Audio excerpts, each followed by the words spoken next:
नमस्कार. आज आपण अजूनही तू या कथेचा शेवटचा भाग पाहणार आहोत. त्यामध्ये मागील कथेमध्ये आपण पाहिले की काकांचा फोन येतो आणि त्या फाईलमध्ये कोणाचं नाव आहे ते सांगणार आहोत. तर अद्वैतच्या कानात काकांचा आवाज घुमत होता. तुझ्या वडिलांचं नाव आहे. आर्याच्या पायाखालची जमीन सरकली.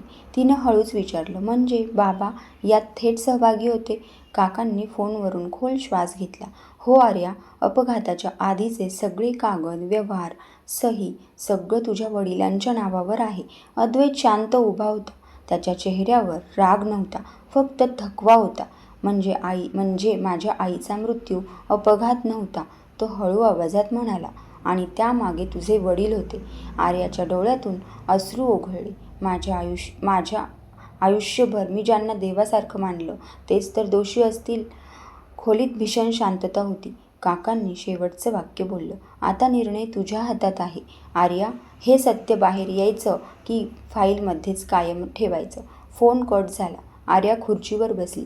समोर दोन वाटा होत्या, एक वडिलांची आणि एक सत्याची. अद्वैत तिच्या जवळ आला.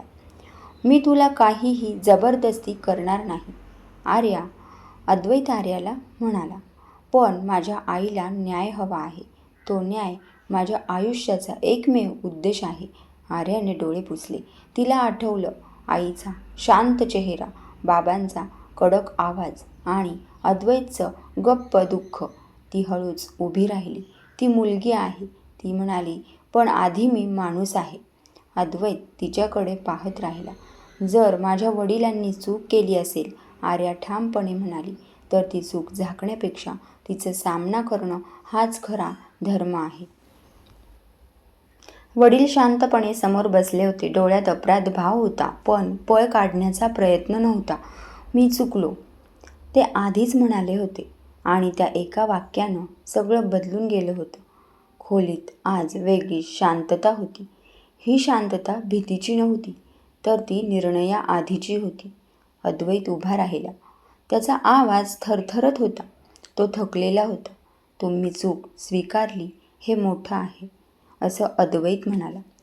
पण चूक मान्य करणं म्हणजे शिक्षा टाळणं नाही.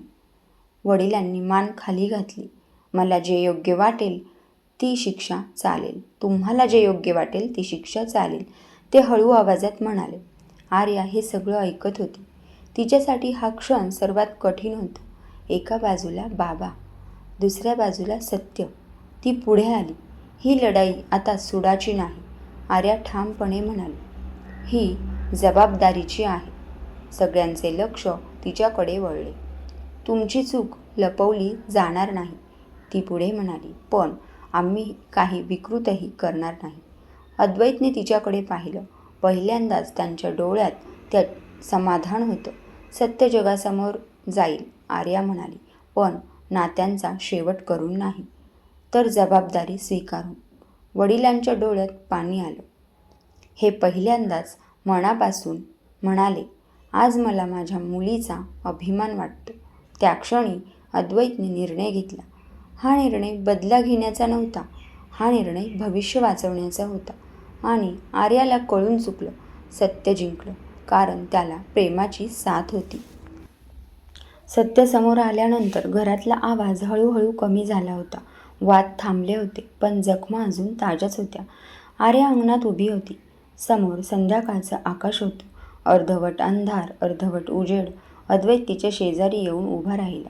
दोघेही काही क्षण बोलले नाही. शेवटी आर्या म्हणाली, सगळं बदललं ना? अद्वैत हळूच हसला. हो, सगळं तुटलं असं नाही.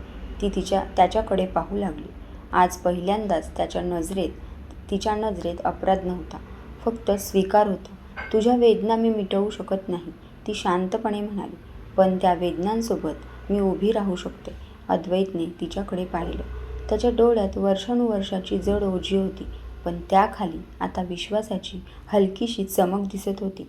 मला परिपूर्ण माणूस नको होता आर्या, तो म्हणाला. मला फक्त खरं नातं हवं होतं.